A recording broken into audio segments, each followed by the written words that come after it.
Welcome to the SoberQ podcast. Hi, my name is Molly. I'm alcoholic, and the topic is, when did we find hope?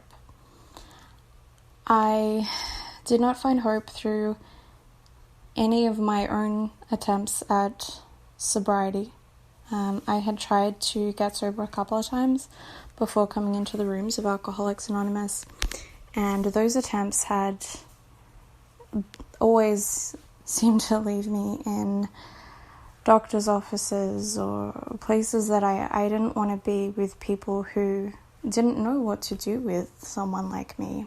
I lacked power in regards to alcohol, and one way or another, whether I liked it or not, whether I wanted to or not, I would always end up drunk. And it was so natural for me. It was just like breathing.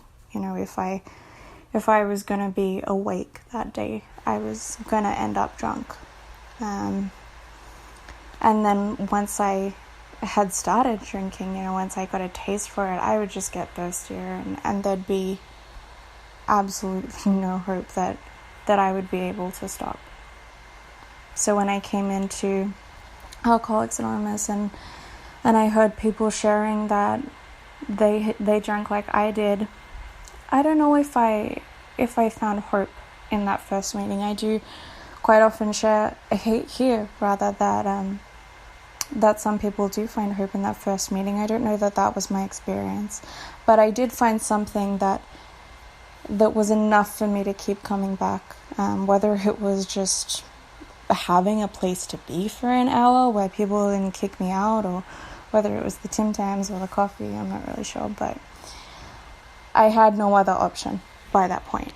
But I started going to meetings, and I found a meeting in particular that I felt very at home and very comfortable with, and that meeting became my first home group. And the first time that I went to that meeting, I remember listening to a woman share who was to be my sponsor, and I remember hearing her share about all these things that were happening in her life that to me just sounded so complicated and terrifying, and certainly not things that I would ever be able to stay sober through. I mean, just living moment by moment was so exhausting for me, and just waking up in the morning was enough to make me want to drink. And even sitting there, I had maybe a week of sobriety at the time. It made me feel like I was going to crawl out of my own skin.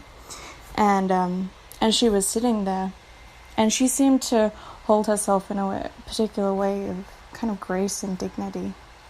And she was sharing about these things that scared me. And she was happy, and she seemed okay. And she had maybe 4 years of sobriety at the time, which for me was like, oh my gosh, that just seemed like an eternity, and something that was so unattainable. And I remember feeling something, and I would say that's probably the first time I really felt hope. And from there, I met up with her quite frequently, and we started to go through the 12 steps. And as a result of those steps, I developed this connection with this thing that I call a higher power, and I had this spiritual experience which was able to develop into something that was so much more powerful than that hope, which for me was like, maybe if I do what she tells me to, and if I keep coming here, then I'll be okay, and like maybe I'll get some sobriety, whatever the hell that means. But in meeting with her regularly and going through those steps and having that spiritual experience, I was able to develop just absolute faith, and that's what ended up keeping me sober. So thank you. If you would like to share your experience on a recovery question, visit the SoberQ podcast website at soberq.com. Thanks for listening.